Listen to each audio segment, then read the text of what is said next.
आईन को सम्मान दे आमे आज राजरास्ता आसीचु तमे जो आईन आनीच श्रमिक विरोधी आईन प्रत्याहार कर तुम्हें घर अणुचुक्ति आनीच जो अणुचुक्ति भारत वर्षर सरकार करुला ताकू तमे प्राइवेट पार्टी की दब प्राइवेट पार्टी किए ना अमेरिकार जो माने अस्त्र व्यवसायी अच्छा से परमाणु चुक्ति करेंगे शांति चुक्ति ना रे परमाणु संस्था को जो घरोईकरण प्रक्रिया दौरान ए भारत वर्षर स्वाभिमान आईन श्रृंखला आभ्यंतरण बेपार एवं आभ्यंतरण सुरक्षा पर आज प्रश्नवाची जो मुद्दा आज आम उठाऊ आपड़ देखिए भेनेजुएला राष्ट्रपति गिरफ करागला आज भारत वर्षर प्रत्येक लोकर डाटा जो आप व्हाट्सएप कहतु आप मेल कहतु सबू बर्तमान अमेरिकार कंट्रोल रे अमेरिका बर्तमान चाहब कौटी क्या केतबले उठेकी नहीं जीव भारत वर्ष से कथा कई कहीपर आमर प्रमुख दाबी होउची केंद्र सरकार जो श्रम आईन श्रम कोड करिसंती श्रमिक मान विरुद्ध रे से श्रम कोड को प्रत्याहार करंतु अमेरिका सहित भारत वर्षर कृषक कृषि बाजार को खुलम खुला खोलीदबा एवं भारत वर्षर कृषक उपरे आत्मघाती आक्रमण बंद करी अमेरिका सहित करिथिबा ट्रेड डील को बातिल करंतु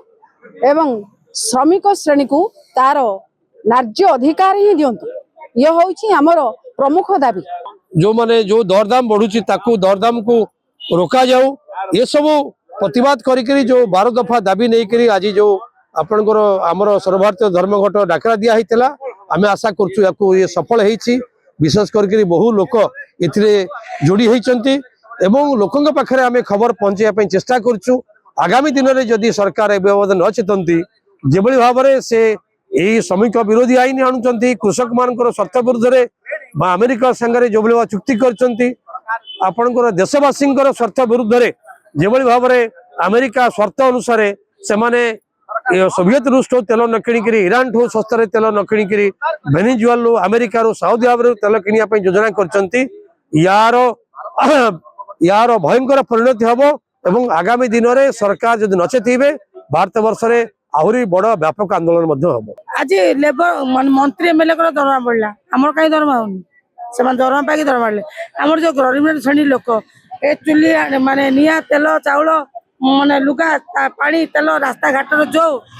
जीएसटी दौरान से जीएसटी रे आज सरकार बाबा आम पैसा से माने बाबा मार सरकार आम पैसा आम जो लुगा पिंधुचु रास्ता जाऊचु पानी पीऊचु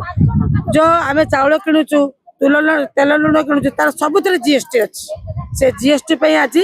सरकार बाबा मार आम जीएसटी पैसा तांको पुंजीपति मान को से माने